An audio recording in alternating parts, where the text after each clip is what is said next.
Salut à tous. Oui, recoiffez-vous, Jean-Can, parce que ça va pas très bien en ce moment. Avec les basketteuses qu'on a reçues tout à l'heure. Ouais, ça a été mouvementé pour vous, c'est ça que vous voulez dire? Oui, il y a eu du panier. Oui, mais on va continuer à parler sport dans ces aléas du direct. Ouais. On va parler water-polo. Oui, oui, important. On va parler de l'opération Canal Kids, qu'on les suit depuis le début. Et puis surtout, pour commencer, on va parler du FIS avec Mathieu Oran. Vous êtes le, on va dire, co-organisateur, co-directeur de ce FIS qui commence le 28 mai, et qui se terminera le 1er juin sur les berges du Lez devant l'hôtel de région. Tout le long, là, on peut aller voir du wakeboard, du skateboard, du roller, du BMX. Mais encore, qu'est-ce qui va se passer de plus cette année? Parce que l'an dernier, on y était, on s'était déjà régalé. L'idée cette année, c'est de développer un petit peu les parties participatives. C'est vrai qu'on peut venir regarder les meilleurs sportifs du monde au FIS depuis des années. On aura encore un plateau monstrueux cette année. Vraiment, en wakeboard, on aura notamment, ce qui est assez rare, tous les meilleurs mondiaux. Wakeboard, c'est sur l'eau. C'est sur l'eau. Voilà, on aura vraiment. C'est le monoski, mais sur l'eau. Le monoski avec un snowboard. C'est l'eau. On pourrait dire ça, mais bon. L'office. C'est l'office du tourisme, oui. C'est l'office. Très bien. Ça commence très bien. Donc sur l'eau. Et après, comme je disais, cette année, un côté plus participatif, on monte une sorte de festival off du FIS avec du street art, avec des initiations dans toutes les disciplines par l'UCPA, avec un back jump, donc un airbag géant dans lequel on peut sauter d'une nacelle ou à vélo. Voilà, plusieurs petits éléments comme ça qui permettent d'essayer pour essayer de, pourquoi pas, de découvrir ces sports, essayer de devenir pratiquant. Et c'est vraiment pour tous les âges, il faut essayer. Si Jean en a envie, il peut venir découvrir la trottinette, par exemple. Avec plaisir, et on filmera pour l'occasion. Je suis très fort dans la trottinette. Voilà, la trottinette, ça fait depuis la position de la trottinette. Moi, je suis très fort dans la trottinette. Vraiment. Il y a des enfants sur le plateau. Non, mais c'est très cool. Quand même. Je parle de... Ah, d'accord. Oui. C'est important. Et donc oui, la trottinette, c'est la deuxième année qu'on fait de la trottinette. C'est vrai que c'est une discipline qui monte, qui est beaucoup pratiquée par notamment les enfants. Sur les skateparks un peu partout, donc c'était tout à fait normal de l'intégrer au FIS. Et ensuite, la seconde nouveauté, c'est le show à l'Arena, donc un show de moto. Sera le 29 mai en indoor à l'Arena, donc c'est un peu une délocalisation du FIS en intérieur, mais pour quelque chose qui avait un peu disparu du FIS, parce que dans les premiers temps, il y avait ces disciplines-là, justement, on le voit en ce moment à l'image, tout ce qui est FMX avec Edgar Torrent-Terrasse, c'est ça? Exactement, on délocalise pour faire une sorte de revival avec du FMX, du trial moto avec Julien Dupont et aussi du stunt. Donc on a un super Montpellierin en stunt, Jorian Ponomareff, qui fera des démonstrations gratuites avant l'événement à l'Arena. Donc le show commence à 21 h et dès 20 h 15 sur le parking de l'Arena, tout le monde peut venir découvrir. Le stunt, c'est une discipline assez folle. Le FMX, en gros, c'est des acrobaties à moto sur une rampe et on fait des sauts un peu comme d'ailleurs le font certains riders en BMX. Exactement. Le trial moto, on voit bien ce que c'est pas tomber malgré les obstacles. Mais alors le stunt, c'est quoi? Le stunt, c'est des acrobaties au sol. La moto reste au sol, donc le rider cabre dans un sens ou dans l'autre. Vous avez peut-être déjà vu des vidéos. Et ensuite se déplace, peut se mettre debout pendant 100 mètres sur une moto. Ça se rapproche un peu plus du BMX flat, c'est ça? C'est ça, mais en motorisé, donc à plusieurs km/h sur une ligne droite. Donc c'est vraiment à découvrir. C'est pour ça qu'on a voulu le mettre en gratuit. C'est un petit peu moins connu. Tout aussi impressionnant. Tu comprends, toi, les trucs, les flaps, les trucs? Oui, un peu. Mais lui, il comprend. Oui, non, mais il n'y a pas de souci. Non, vraiment, c'est pour ça. Il faut venir le découvrir. On voulait le mettre en avant. Donc, venez à l'Arena. C'est pour moi une des grosses nouveautés. C'est le bon endroit pour faire ce type d'opération. D'abord, c'est haut sous plafond, ce qui fait qu'on risque pas de toucher. Parce qu'il saute très haut, Jean. Il faut le savoir. On n'est pas si loin. Il reste un peu de place quand même pour pouvoir venir assister au spectacle. Énormément de place, il en reste un petit peu sur internet, je pense qu'il en restera quasiment plus en vente sur place à l'Arena. Ça marche très bien, tant mieux, parce que c'est comme les autres disciplines du FIS, plus il y a de monde, plus il y a d'ambiance, plus il y a de show. Donc on s'attend à un gros spectacle à l'Arena, il en reste un petit peu sur internet, et ensuite sur place ça sera risqué de venir en tout cas je pense. Et puis, il y a quand même quelque chose qui est vraiment une grande première pour le FIS, c'est que pour la première fois, le FIS s'inscrit dans un circuit mondial de compétition avec une première étape à Montpellier, et puis après, on va où alors? Exactement, c'est la tournée FIS World Series, le FIS Internationalise, pardon. Première étape à Montpellier, l'étape française des World Series, qui je pense restera l'étape française pour longtemps, parce qu'on est très accroché à Montpellier, à nos racines. Gratuit, toujours. Gratuit. Ah oui, toujours gratuit, oui. Ensuite, on aura une date fin juin en Andorre. Incroyable. Puis en Malaisie. En Malaisie et en Chine en septembre et octobre. Donc voilà, le premier tour du monde et qui devrait se développer encore en 2015, en 2016, outre-Atlantique. Mais ça veut dire quoi? Ça veut dire que au départ, c'était quand même assez, honnêtement, comme en tant que télévision locale, c'était assez compliqué de suivre un FIS parce que les riders, venaient autant rider que faire la fête, que profiter de l'endroit, du soleil, des berges du Lez et de la plage. Ça veut dire que petit à petit, ce sont des sports qui se structurent, qui commencent à avoir une vraie organisation, une vraie réglementation, c'est ça? Oui, vraiment, ça se structure de plus en plus. On fait office de fédérateur, pas de fédération, je ne vais pas dire ça, mais les fédérations n'existent pas dans toutes ces disciplines. Donc les événements comme le nôtre font office de fédérateur, donc. Ce qui permet d'organiser un peu mieux les compétitions. Les dotations financières sont plus importantes pour les professionnels. Donc forcément, ils ont plus intérêt à être aujourd'hui, ils sont des vrais sportifs de haut niveau. Les amateurs peuvent s'exercer sur des skateparks à l'année. Il y en a de plus en plus, notamment dans l'agglomération de Montpellier. Donc au fur et à mesure, le sport se structure. Et puis donc le niveau amateur et professionnel va vers le haut. Et on arrive à de beaux événements et arriver à en faire à l'étranger et un peu partout en France aussi. Est-ce que y a du wakeboard, donc on se baigne un peu sur le FIS? Oui. Alors il y a des gens qui se sont beaucoup baignés ce week-end. Je vois le truc. Vous voyez bien la transition, elle est un peu alambiquée, mais bon, faut bien y arriver. Oui. C'est que c'était la dernière journée du championnat de France de water polo, qui se joue sur les mêmes bases que le championnat de France de basket avec les filles du BLMA qu'on a reçu tout à l'heure. C'est-à-dire qu'une fois que vous avez fini la saison, même si vous êtes premier, il faut remettre le truc au tapis. Il y a un Final Four qui va se jouer à Montpellier, parce que Montpellier a fini premier du championnat et a donc gagné le droit d'organiser ce tournoi final. Dans sa piscine. Ça s'est joué lors de la dernière journée face à Marseille, à la piscine Antigone. Céline Durchamp y était. Explosion de joie dans les gradins et cris de rage dans l'eau. Pour ce dernier match de la saison régulière, le Montpellier Water Polo l'emporte devant son public et laisse Marseille la tête sous l'eau. Pourtant, dans les deux premiers quarts-temps, les Marseillais ouvrent le score et sont largement supérieurs en attaque. Auteur de 7 buts, la pointe montpelliéraine Mathieu Pesson domine le match. On est rentré dans ce match avec une pression inconsidérée, une pression qu'on s'est mise nous-mêmes. Évidemment, c'est toujours difficile à la maison, avec tout notre public qui est toujours omniprésent, de pouvoir jouer relâché. C'est pour ça que des fois, j'ai envie de dire qu'on joue mieux à l'extérieur parce qu'on n'a pas cette pression, on n'a plus cette inconscience de jouer sans frein à main. À la mi-temps, les joueurs de Fabien Vasseur sont dominés 7-5. Dans la troisième période, le jeu redevient égal et les deux clubs sont au coude à coude. Mais le rouleau compresseur Hérolté va faire la différence pour s'imposer 14-13. Il a manqué sur la fin un peu d'expérience au niveau des jeunes qui ont... Pas tant que ça en fait parce que au début ils ont joué, ils ont beaucoup joué, ils ont bien joué, mais c'est vrai qu'à la fin, peut-être avec la fatigue, on a pris les mauvaises décisions et voilà, ça coûte cher à ce niveau-là, ça coûte très cher. On a vraiment pas bien joué. On a bien joué par moment quand on commence à se déplacer, faire des rentrées, tout ça. Et après on joue un jeu stéréotypé, c'est-à-dire on joue bêtement. Sans travailler avec son collègue et ça c'est dommage. Mais bon, il y a une victoire au bout, c'est ce qui est intéressant. Les poloistes montpelliérains restent invaincus à domicile. Grâce à cette victoire, ils organiseront le Final Four les 6 et 7 juin prochains. Belle victoire, hein, Jean. Vous avez vu, comme l'a dit Céline, donc 6 et 7 juin, le tournoi final de ce championnat de France de water polo. Il y aura deux demi-finales le vendredi 6 juin dès 19h. Montpellier recevra 7. Eh oui. Et Marseille recevra Nice.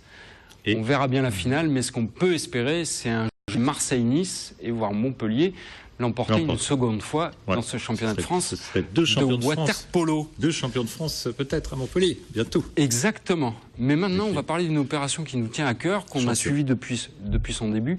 C'est l'opération Canal Kids 34. Alors, Sandrine Daudet, c'est vous qui avez... entre autres, initié cette opération. Comment on est venu à ça et pour quelles raisons? Qu'est-ce que vous avez cherché à faire avec tous ces enfants? Alors la web télé Canal Kids 34 est née effectivement de l'imagination de Christophe Dumazer, qui est un journaliste professionnel en audiovisuel, voilà, qu'on connaît bien.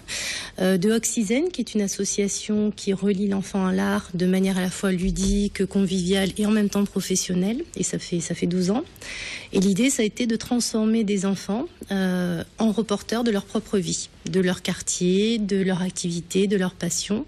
Et puis y avoir un échange de regards et aussi de pouvoir dire à ses enfants, quel que soit son parcours, quelle que soit son origine familiale, quelle que soit sa vie, il peut toujours se passer des choses étonnantes. Des fois, il y a des rêves, on les avait même pas en tête et finalement ils arrivent. Je pense que le film, c'est un peu ça aussi, hein, c'est l'histoire de rêves partagés. Et on partage ses rêves avec les enfants, de leur dire juste à un moment donné, voilà, on peut vivre des choses différentes et vivre un moment à part dans sa vie, quel que soit l'endroit d'où on vient, et surtout partager ça avec les adultes. Donc ils ont été reporters sur 8 reportages depuis le mois d'octobre, et ils nous ont parlé de foot, ils nous ont parlé de basket. Hassan voilà. était déjà venu nous voir pour nous parler basket.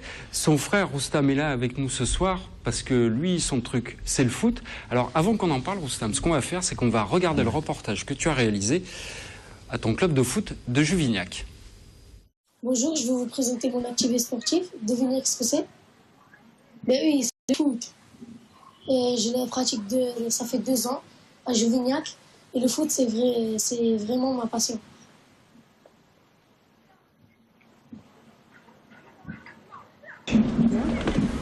Mon club, c'est l'AS Juvignac.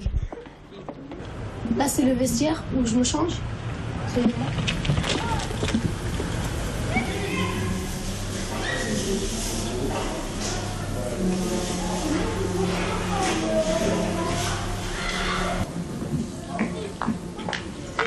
Je m'entraîne tous les mercredis et les samedis, c'est les matchs.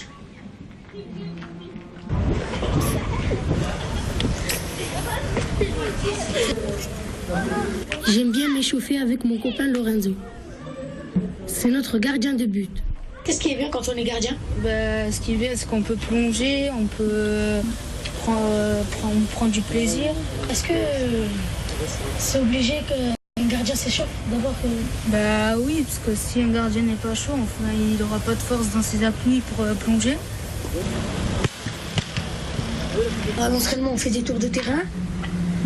On fait des exercices de tir, de coups francs. Après, à la fin, on fait des petits matchs.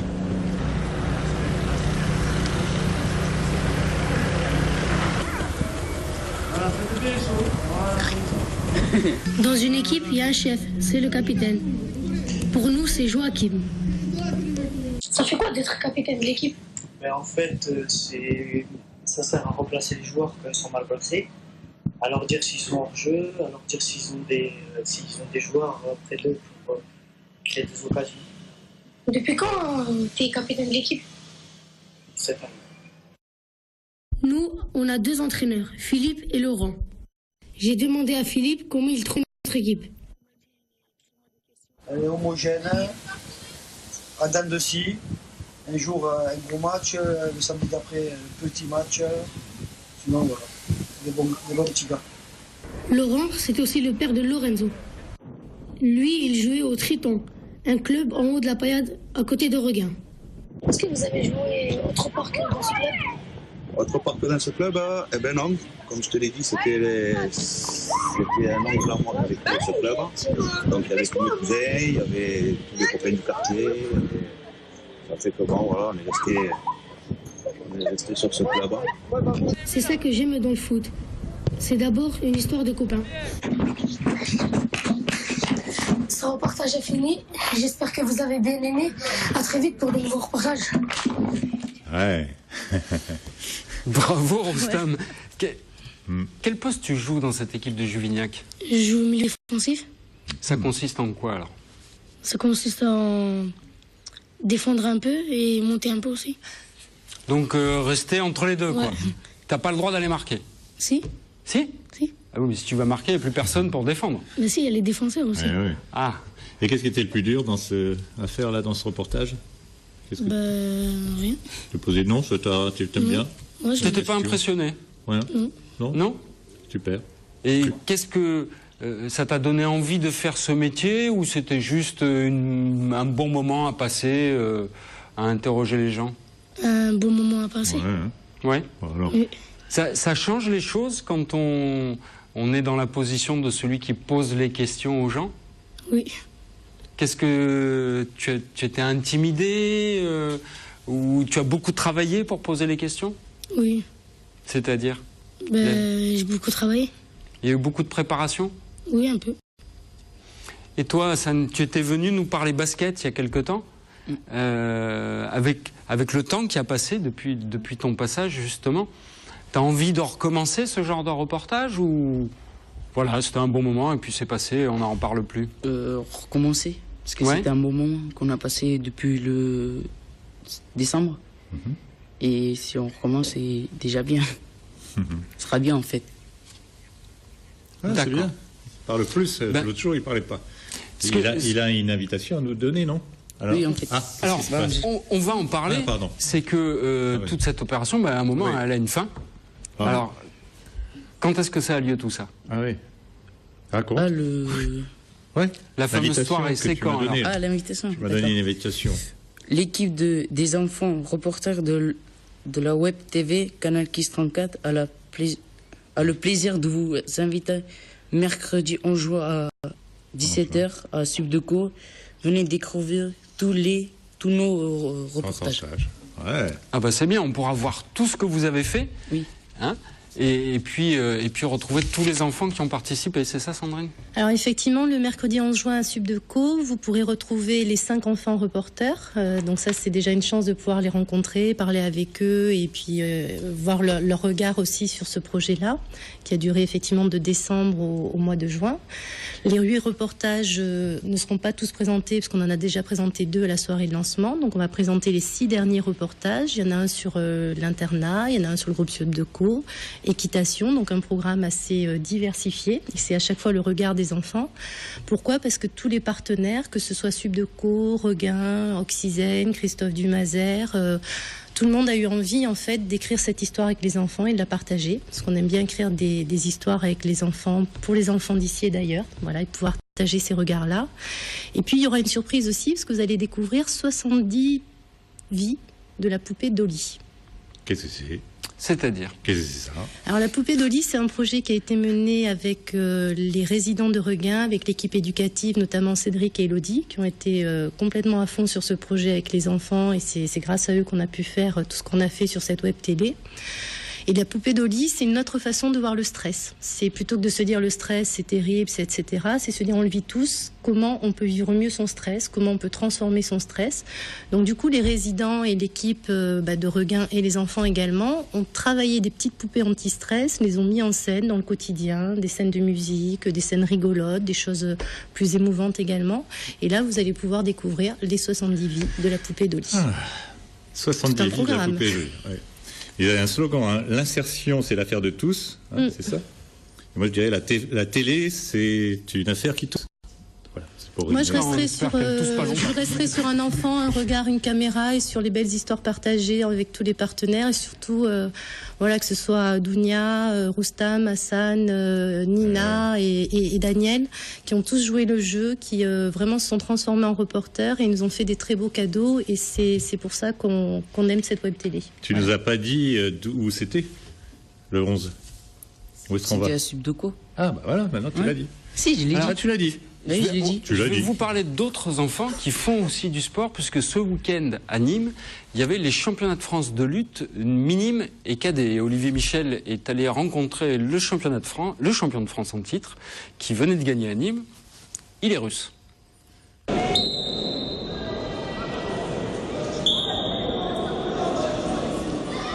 Ça fait 8 ans que je fais de la lutte. Mon père, il en avait fait quand il était petit. Et il voulait qu'on fasse de la lutte parce qu'il trouvait que c'était un bon sport. Alors on a commencé quand on était petit, puis on a continué.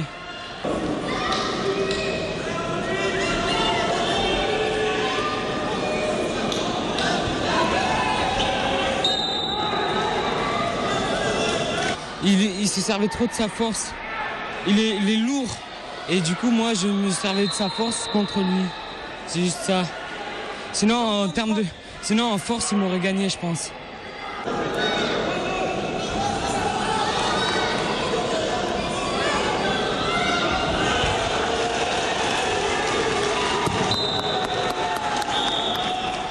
Je suis fier parce que j'ai fait 2 fois vice-champion de France et le 3e, je voulais que ça soit un titre de champion de France. Ça veut dire que je suis le meilleur de la France dans ma catégorie. Et c'est important.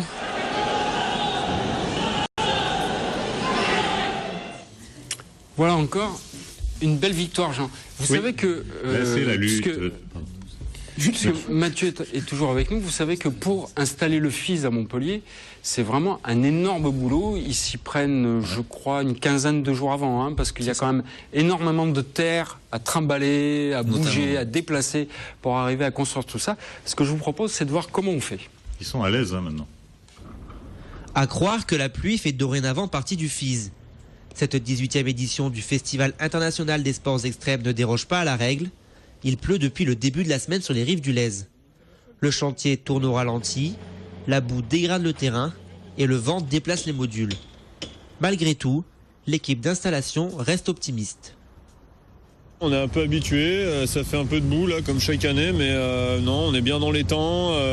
On a pas mal avancé en début de semaine avec tout ce qui est terre et tout. On a commencé à bien tasser. Donc ce qui a été tassé, c'est tassé, donc ça va pas bouger normalement. Et puis après, oui, c'est sûr que ce serait plus sympa s'il y avait du soleil et pas de boue, mais non, on va s'en sortir. Que ce soit au mountain bike, au skatepark ou encore au wakeboard, toutes les installations seront prêtes dans une semaine pour le début des hostilités. Les 400 000 spectateurs pourront assister à des épreuves traditionnelles comme le skateboard ou le BMX, mais pas que. Cette année, le FIS devient un événement mondial avec des compétitions toute l'année à travers le monde. Cette approche FIS World Series, elle est à la fois sportive et médiatique. Elle est sportive parce que c'est apporter une vraie réponse à qu'est-ce que c'est que nos sports de glisse, qui est le meilleur, dans quel ordre c'est et tout ça. Donc c'est d'obtenir à la fin de cette année un classement général où on aura un premier et on aura un dernier. Une valorisation aussi pour les sportifs parce qu'on met à la fin de cette tournée du prize money, donc essayer d'amener entre guillemets du beurre dans les épinards à ces riders où c'est pas toujours si simple parce qu'on n'est pas suffisamment médiatisé pour avoir de gros sponsors. La 18e édition à Montpellier sera la première étape d'un calendrier chargé. En attendant, place au freestyle et espérons-le, au soleil. Bon alors ça, Mathieu, c'était la semaine dernière, il faisait un temps pourri, donc c'est vrai que les équipes du FIS ont travaillé dans des conditions un peu difficiles, mais là le temps s'améliore. Voilà, on a dit que vous y preniez 15 jours avant, mais ça mobilise combien de personnes pour arriver à installer tous ces modules? Parce que vous les fabriquez pas sur place, ils sont dessinés et conçus ailleurs. Mais une fois que vous arrivez sur place, ça prend combien de temps et combien de gens? Ça prend beaucoup de temps et on a besoin de beaucoup de personnes aussi. On est arrivé le 12 mai sur le site. On repartira la fin de la semaine suivant le FIS. On démonte en 5 jours. Après, en nombre de personnes, mais c'est 30 personnes à l'année. Qui travaillent pour le FIS Montpellier, pour la tournée française, pour la tournée internationale. Ensuite, des 100 bénévoles sur l'événement cette année, mais aussi 30 intérimaires qui viennent en soutien, qui sont un peu les bras du FIS et sans qui on ferait rien. On a aussi des dizaines et des dizaines de personnes qui travaillent pour nos prestataires. Donc on arrive à largement plus de 200 personnes qui bossent en simultané sur le montage, hein, sans compter bien sûr sur l'événement, toutes les personnes qui s'occupent des stands, des structures, les partenaires privés, publics, etc.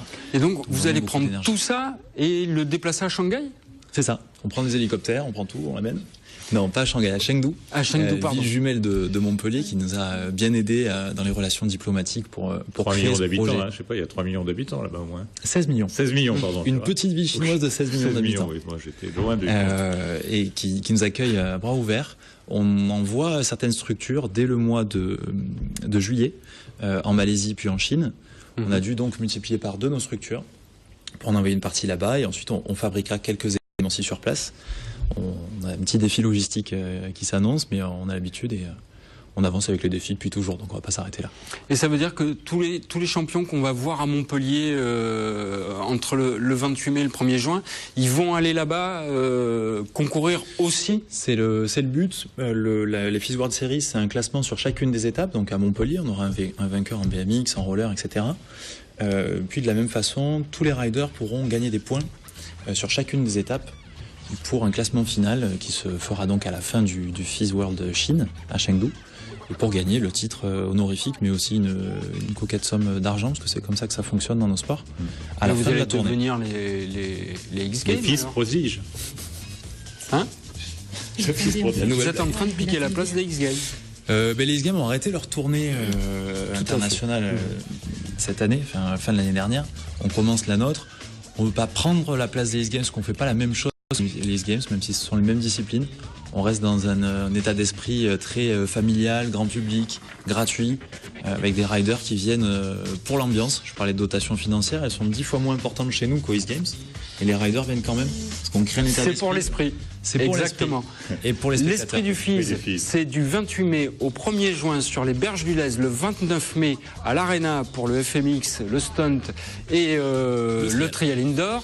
La soirée Oxygène Canal Kids 34, c'est le 11 juin à Subdeco. 17h. À 17h. Et puis nous, Jean, on se retrouve la semaine prochaine pour de nouvelles aventures. Comme disait Hélène Mandrou, si Dieu nous prête vie. Bonne soirée. Oui, c'est vrai. Merci. Amis, donnez.